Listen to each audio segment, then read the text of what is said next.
Der Weizen ist geerntet, die Kürbisse reif und die Bäume hängen voller Äpfel. Wie kommen all diese Produkte nun vom Landwirt zu uns EndverbraucherInnen? Auf dem Großmarkt werden überregional nach Qualitätsstandards die Produkte verschiedener Landwirte angeboten.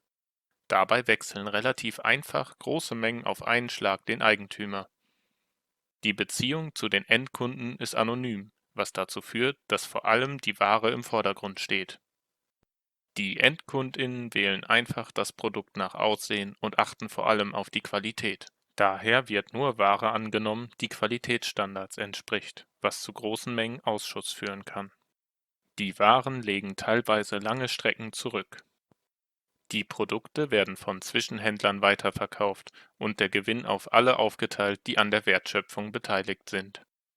Ein Beispiel: Von den 3 bis 4 Pound für das Mehl bekommt nicht nur der Landwirt, sondern auch die Mühle, der Betreiber des Großmarktes, Zwischenhändler, Transportunternehmen, Supermärkte und weitere etwas ab. Die Vermarktung kann auch direkt erfolgen, ganz ohne Zwischenhändler. A lot of people come here. And some people do come and collect, and those are my best customers. Hier wird eine persönliche Verbindung zu KundInnen aufgebaut. Da weniger Standards die Qualität sichern, wird auf das Vertrauen der KundInnen gebaut. Es gibt verschiedene mögliche Konzepte. Sie sind davon abhängig, wo der Hof liegt, wie viele Mitarbeiter er sich leisten kann und welche und wie viele verschiedene Produkte angeboten werden können. Um mehr KundInnen anzulocken, ist eine vielfältige Produktpalette von Vorteil. Auf unserer Reise haben wir unterschiedliche Möglichkeiten der Direktvermarktung kennenlernen dürfen. Fred erzählt uns: My outlets, so I've got an honesty stall, which is open 24 hours, 7 days a week. I do pubs, restaurants, cafes, other farm shops, other box schemes as well. I also do, which I didn't tell you, about the pick your own. That's a new scheme. I love it. I've been doing that for 5 years now. People come and pick their own vegetables. They bring their own bags, sometimes bring their own fork and spades. They harvest their own vegetables. They go to my office, put it on the scale, look at the chart, put the money down and go home. So at the end of some Saturdays, I've got 15 families turning up with little kids and dogs, and I go, yep. You give them an introduction, not to step on where to go, what not to do. I put good markers out, and sometimes I put flags out for the kids of what's the best pumpkin or beans to pick. And the kids love it, and the parents as well, because the kids are running around and the parents have a bit of peace and quiet. And they go home with, they spend quite a bit of money. The kids, they start eating carrots because they've dug them themselves. And last year, we don't differentiate between the pick your own and the honesty stall. But last year, it was £15,000 just from pick your own and the honesty stall. Einen Honesty Store, zu Deutsch bekannt als Selbstbedienerladen, findet man in vielen ländlichen Gebieten am Straßenrand. Sie haben 24 Stunden, 7 Tage die Woche geöffnet. LandwirtInnen oder ihre Angestellten stellen die frisch geernteten Produkte in den Stand. Die Kunden bedienen sich selber und werfen das Geld in eine ausliegende Kasse. Anders als bei Pick Your Own fällt für den Hof also mehr Erntearbeit an, dafür wird niemand für das Kassieren benötigt. Wie ehrlich sind die Menschen beim Bezahlen im Honesty Store? Hattest du jemals Probleme damit? It gets worse, I think, yes. Day on day, well, week on week. We keep a record of what we put out, how much comes in. Normally it's about 90%. Sometimes it's 80%. But not often that it is below 80% is being paid for. But again, I tell people, because it's less cash, they can do bank transfers. In the first year, I had £6,000 on the bank. People do bank transfers, great. Yeah. But I tell people, keep your own tab. So know how much you put in. Some people put £20 in, and they just have a little, I don't know how they do it, but they just keep taking the veg until they think they've done the £20, and then they put another £20 in. So it's hard to keep track of exactly how it works. I don't have a camera. I wouldn't want to. If it comes anywhere below 70-60% being paid for, I might have to think again. But now, I mean, the cost, honestly, I get a few potatoes, paper bag, £2. You know, I've got no expensive packaging, no marketing, or yeah, it's so much easier. I set my own price. People love it. So yeah, long may it continue. No, I couldn't. You couldn't afford to have someone there. And if you just open at specific times, that's why one of the reasons why the two women that tried it failed, because they came in at 8 o'clock, had a coffee, started up setting the stall up. You know, by 10 o'clock it was all set up, had another coffee, and then by 4 o'clock they would start taking everything away again. And then 5 o'clock they went home. The first thing I did when I was all on my own, I thought, well, okay, 24/7 open. Yeah, you can't be spending time moving it in and out. It's wasting. And a lot of people come after 5 o'clock. There's light on there now, so people always have access to light and to whatever vegetable there is. And people know that whatever vegetable is out there is picked that day, is fresh. And that's a big bonus. Bei klassischen Hofläden betreut und verkauft Personal im Laden.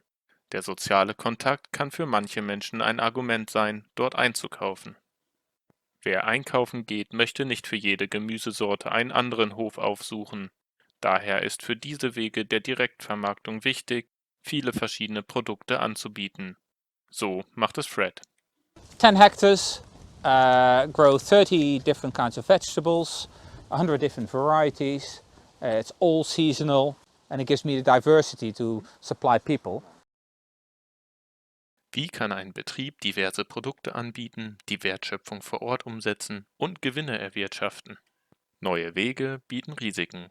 Deswegen rät uns Fred. Do you have an example from a mistake or what you would now say was a mistake in the past that you have learned from? Wow, mistakes. It's much better to learn from other people's mistakes. And That's why we ask you. yeah, well, no, but to implement changes or practices of how you cultivate or whatever you grow, it is so much better to do it in gradual stages. Don't go all of a sudden crazy for one kind of vegetables or one variety or one cultivation of one kind. You know, always take it slowly, implement whatever change very slowly, say 10-15% a year. Yeah. So that made us think about how we could change the system to make it more integrated and more sustainable. What we first started off doing is just carrying on how they'd done it before to see how that would work. So for example, in 2020, when our first season here, we grew wheat and we milled flour in our flour mill and we sold the flour, and we also paid young people to pick cherries from the trees. And we lost a lot of money because people in this country won't pay enough money for their food for cherries, for example. Yeah, I suspect it's the same in Germany. They will only pay, even though these were the most beautiful, organic, perfect, lovely fruit, we still lost money. So it was very clear, particularly on this small scale, that that was not sustainable. So what we have looked at is two concepts. One of them is short food chains, and the other is enterprise stacking. So short food chains means that we don't sell flour to a company who sells flour to a supermarket, who sells flour to a baker who makes bread and sells baker to a customer. We have a bakery here which makes bread with our flour. So that's a short food chain.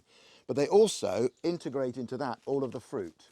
So the women in the bakery, and you'll meet Henrietta shortly, they are part-time fruit picking, part-time baking. So we never sell cherries or we never sell apples as raw products. It's apple juice or dried apples or apple cakes or cherry pies, or do you see what I mean? So short food chains. And go as a farmer, become a bit more clever than most farmers nowadays. Conquer your position in the chain. So when we buy our food at supermarkets, which many people do, and you pay for your food, on average only 10% goes to the farmer.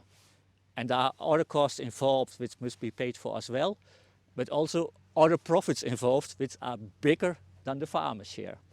And if you shorten the chain, you get a more fair price. And this is not that I say it should be all community supported agriculture. This cannot be on this size.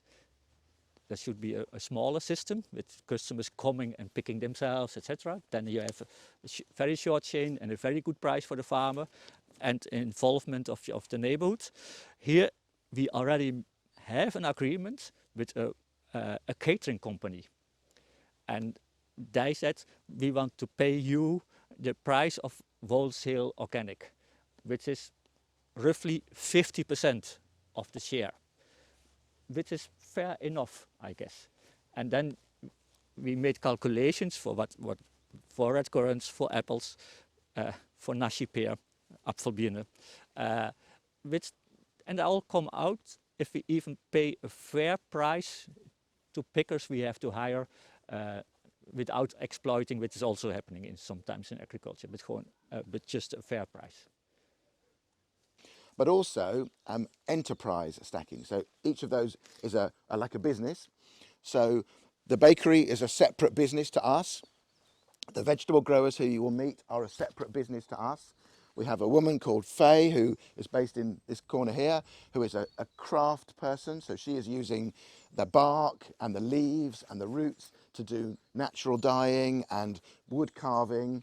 So she has a separate business. We have some people who are doing willow weaving, making furniture and baskets and things like that. We have a woman who looks after bees. We have another woman who is growing hemp. They are all separate enterprises based here.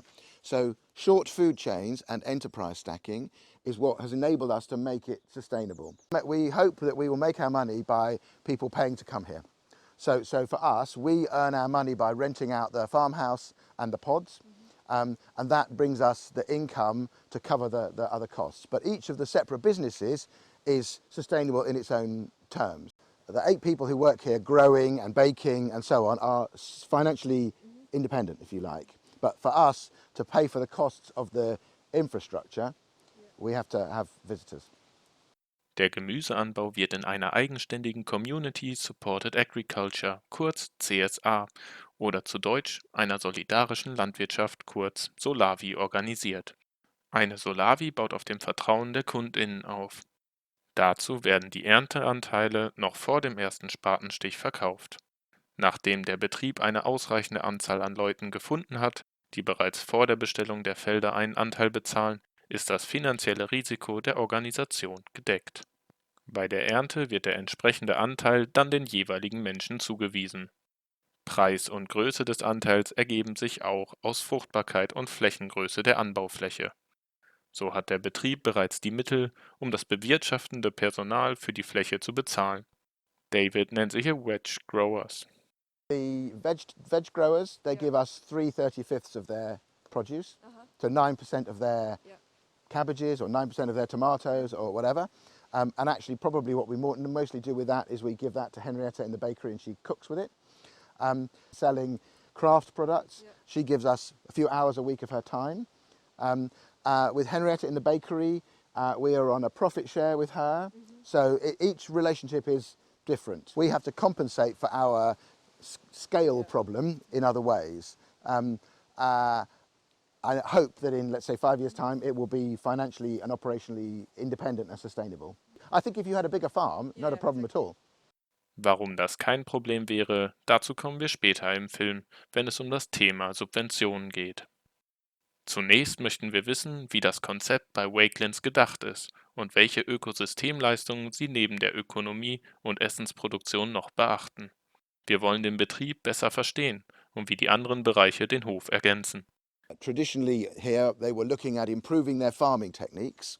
We are interested in how the land and how the farm is important, not just for producing an income, money, not just for producing food, but also for tackling climate change, for sequestering carbon, for improving the biodiversity, for reducing pollution, but also for education, for employment, for accommodation, for housing, for well-being, a whole range of other things. So we are very interested in being part of a bigger conversation about how the land is functioning, returning in a sense, because this is obviously how it used to be, to being much more at the centre of community, making people much more aware of where their food comes from and so on. So we are very interested in visitors and events. So this weekend, for example, we had an apple day yesterday with 230 people from the area who came to help pick apples and make apple juice and learn and have a nice time and visit and see. And we're very keen to have visitors and groups and people staying here to diversify those things. And obviously all of that also helps with our financial and operational sustainability. Einen großen Unterschied gibt es bei einjährigen und mehrjährigen Pflanzen. Wenn der Input in die einjährigen Pflanzen gemacht wurde, müssen sie dieses Jahr geerntet werden. Bei mehrjährigen Pflanzen sieht es laut Wouter von Eck anders aus. If you don't get a good price, don't pick it. Then you have no costs. So only pick where you get a good price for. Wouter lässt die Bäume nicht schneiden. In Wakelands sind Kosten für die Bewirtschaftung vorhanden, wie uns David erläutert. Well, so as agroforestry, we spend quite a lot of money on two guys who we call them arborists, who manage the trees. Okay, well, you wouldn't have that on a conventional farm, so that's an agroforestry cost. Yeah. Wouter vergleicht seine Polykultur, also die landwirtschaftliche Praxis, wo mehr als eine Pflanzenart gleichzeitig auf demselben Raum angebaut wird und die natürliche Vielfalt natürlicher Ökosysteme versucht wird nachzuahmen, mit der konventionellen Monokultur seines Nachbarn. Yeah. And all those external inputs are needed over there because it's monoculture, so they have to spray. They're very afraid over here for a frost late in spring. And they have a system which is expensive to invest in, to spray around water to avoid frost damage at the end of April. We sometimes have such a frost, and this is, yeah, it's a pity. Then we don't have that much apples. But we have a polyculture system. So each year, some crops fail, and some are exaggerating in their amount of harvest. And the average is fine. And for the trees, for 1 year not having to produce apples, for them it's sabbatical. They grow and develop well and have strong sugars in their cambium instead of in the fruits. And then next year their harvest will be above average. So that's how things settle out in the polyculture system.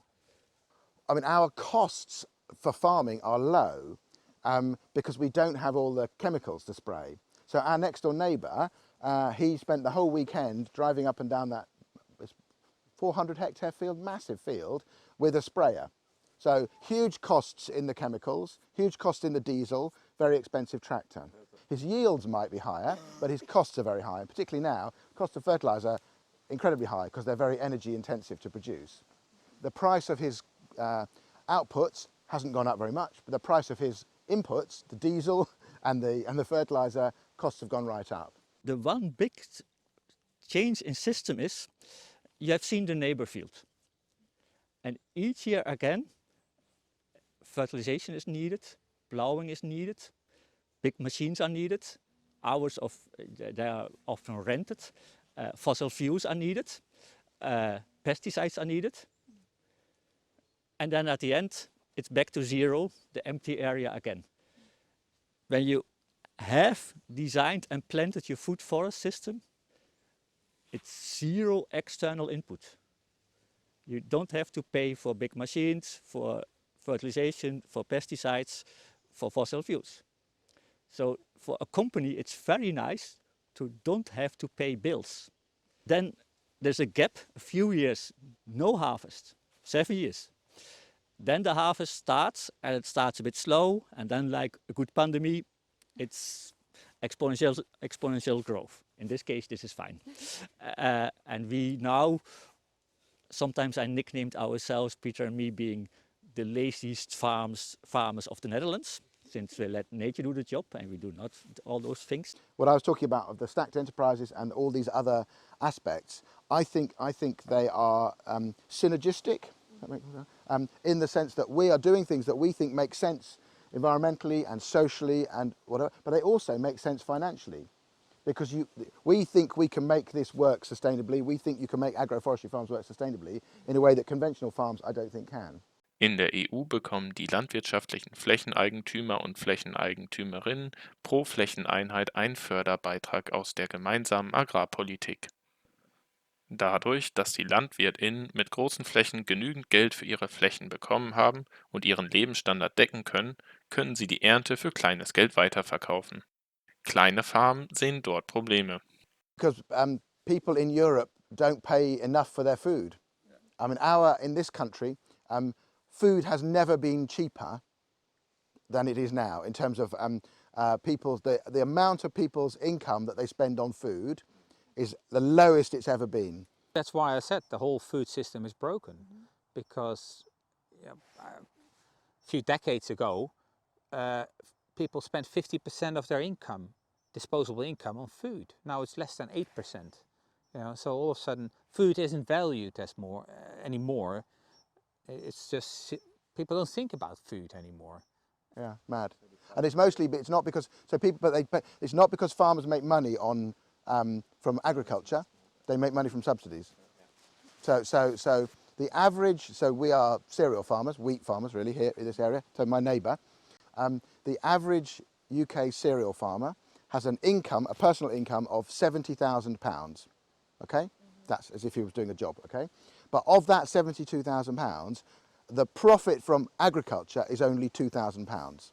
The rest is either subsidies or it's using their buildings for something else, like storing stuff or what we call diversification. So farmers do not make money from farming. I'm sure it's the same in Germany. Our problem is that this is not big enough. So here, our subsidy from the government, it's the EU calculation, it's about £100 an acre. So we get £5,000 a year from the government. It used to be £5,000 from the EU. He has a big farm. He gets 150,000 from the government. So he can live on 150,000. You couldn't live on 5,000. So this is the subsidy thing. So as I think I said, immediately after Brexit, we had a minister who was not a farmer, who was going to pay farmers to plant trees. Now we have a minister who is a farmer, and they've abandoned that idea. It's getting better, but it's still, it's still not fun. It's not bringing about fundamental change, I don't think. Okay. In den Niederlanden hat Voter mit seiner Organisation einen Durchbruch erlangt. In future, yes, but they lag behind. But we reached with our foundation an agreement with the ministry that every farmer creating a food forest system according to the basic principles, it's dominance of food producing trees, it's having a layering with, apart from the trees, 3 other vegetation layers. You can count up till 7 or 9, but that's not needed. If you don't use fertilization anymore and don't spray pesticides and don't plow your soil, you get funded like every other farmer for a hectare of farming land, which is a breakthrough for having also for the farmers. So even they get this funding in the years without production and without having costs, which is nice for filling the gap in between. But the return of biodiversity, the improvement of water management, the cleaning up of the environment and the sequestering of carbon still are not paid.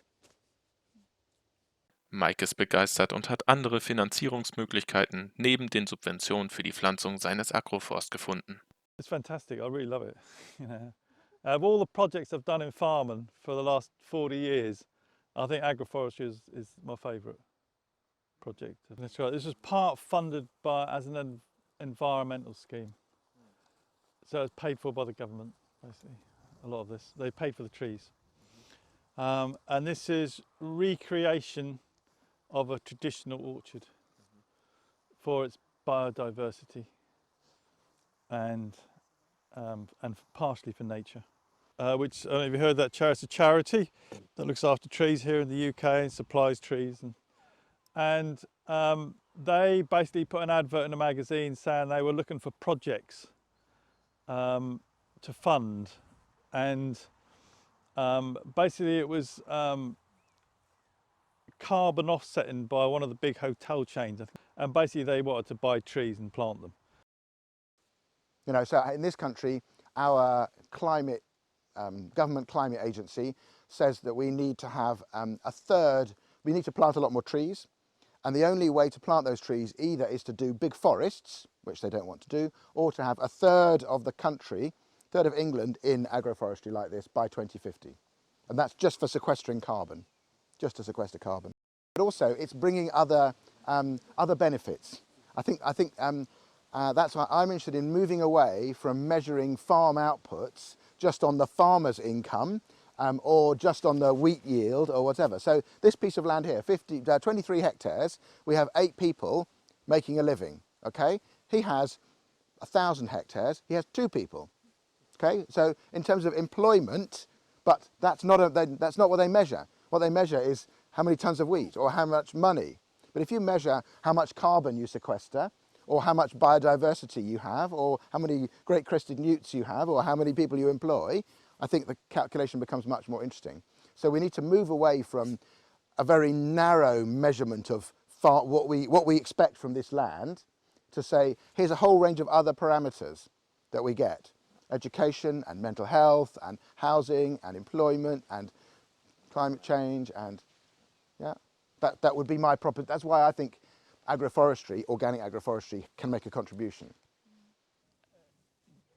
They should support farmers shifting from annual cultivation and from fodder production to perennial systems and planting trees. And there is a gap before the trees give real harvests. If you make an agreement that the trees are going to be planted, that they will be there for at least 40 or 50 years, and pay the farmer the missing income for the first 5 or 7 years. That would be nice, that would be supportive. Große Mengen eines Produktes lassen sich bereits jetzt anonym über den Großmarkt vertreiben. Wenn die Landwirtschaft über die Produktion von Lebensmitteln noch weitere Funktionen wie Schaffung von Biodiversität, CO2-Speicherung, Wasserreinigung, Schaffung von lokalen Arbeitsplätzen und soziale Teilhabe erfüllen soll, dann empfiehlt es sich, die Subvention für diesen Weg freizumachen.